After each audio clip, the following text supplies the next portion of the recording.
सुप्रभात। प्रस्तुत पाठ आश्रम का अनुमानित व्यय मोहनदास करमचंद गांधी द्वारा लिखी गई है। इसमें उन्होंने बताया है कि दक्षिण अफ्रीका से लौटकर आने पर अहमदाबाद में एक आश्रम की स्थापना की थी। उसी आश्रम के प्रारंभिक सदस्यों व सामानों का वर्णन है, जिससे हम जान पाते हैं कि गांधी जी कितनी सूझबूझ व तरीके से काम किया करते थे।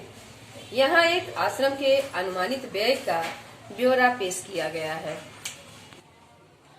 उनका मानना है कि आरंभ में आश्रम में 40 के करीब लोग होंगे तथा कुछ समय बाद 50 भी हो सकते हैं। समय अनुसार अतिथि भी आश्रम में आएंगे। इनका औसत हम 10 लगा सकते हैं। अतिथियों के बारे में यह भी अनुमान लगाया जा सकता है कि 3 से 5 अतिथि सपरिवार भी आ सकते हैं। आश्रम में 3 रसोई घर हों और मकान 50,000 वर्ग फुट क्षेत्रफल में बनने चाहिए। 3,000 पुस्तकें जिसमें आ जाएं, इतना बड़ा पुस्तकालय भी होना चाहिए। अनाज उत्पन्न करने योग्य कम से कम 5 एकड़ भूमि होनी चाहिए। आश्रम में अत्यधिक सामान की भी आवश्यकता पड़ेगी। खेती हेतु कुदालियां, फावड़े, खुरपे, बढ़ईगिरी के लिए 5 बड़े हथौड़े, 3 बसूले, 5 छोटी हथौड़ियां, 2 एरन, 3 नम, 10 छोटी बड़ी छेनियां, 4 रंदे, 1 सालनी, 4 केतियां, 4 छोटी बड़ी बेधनियां, 4 आरियां, 5 छोटी बड़ी सराशियां, 20 रतल कीले छोटी बड़ी, 150 रुपए का खर्च होगा। 1 मोंगरा लेना होगा। साथ मोची के औजार का 500 रुपए व रसोई के सामान का 150 रुपए का खर्च होगा।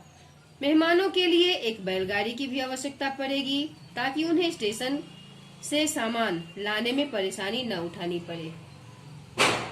खाने के खर्च में यदि 10 रुपए मासिक प्रति व्यक्ति लगाया जाए तो 50 लोगों का वार्षिक खर्च 6,000 रुपए आएगा। प्रमुख लोगों की इच्छा यह थी कि अहमदाबाद में यह प्रयोग 1 वर्ष तक किया जाए। अहमदाबाद 1 वर्ष तक सब खर्च उठाए। गांधी जी की तो यह मांग भी थी कि अहमदाबाद उन्हें पूरी जमीन और मकान सभी दे दे, तो बाकी खर्च वे कहीं और से या दूसरी जगह से जुटा लेंगे। फिर उन्होंने सोचा कि 1 वर्ष या इससे कुछ कम दिनों का खर्च अहमदाबाद को उठाना चाहिए। यदि अहमदाबाद 1 वर्ष के खर्च का बोझ उठाने के लिए तैयार न हो, तो खाने का खर्च का इंतजाम मैं कर सकता हूँ। उन्होंने यह भी कहा कि खर्च का यह अनुमान जल्दी में तैयार किया गया है, इसलिए यह संभव है कि इसमें कुछ मदे मुझसे छूट भी गई हो। इसके अतिरिक्त खाने के खर्च के सिवा मुझे स्थानीय स्थितियों की जानकारी नहीं है, इसलिए मेरे अनुमान में भूल चूक भी हो सकती है।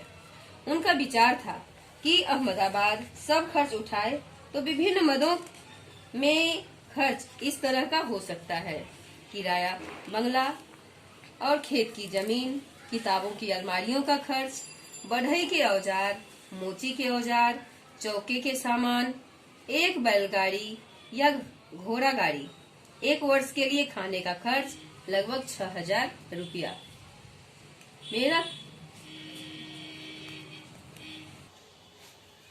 मेरा ख्याल है कि हमें लुहार और राज के औजारों की भी जरूरत होगी। दूसरे बहुत से औजार भी चाहिए, किंतु इस हिसाब से मैंने उनका खर्च और शिक्षण संबंधी सामान का खर्च शामिल नहीं किया है। शिक्षण के सामान में 5-6 देसी हथकरघों की भी आवश्यकता होगी। इस प्रकार दक्षिण अफ्रीका से लौटकर गांधी जी ने अहमदाबाद में एक आश्रम की स्थापना की। उसके प्रारंभिक सदस्यों तथा सामान आदि का विवरण इस पाठ में है। धन्यवाद। Thanks for watching this video.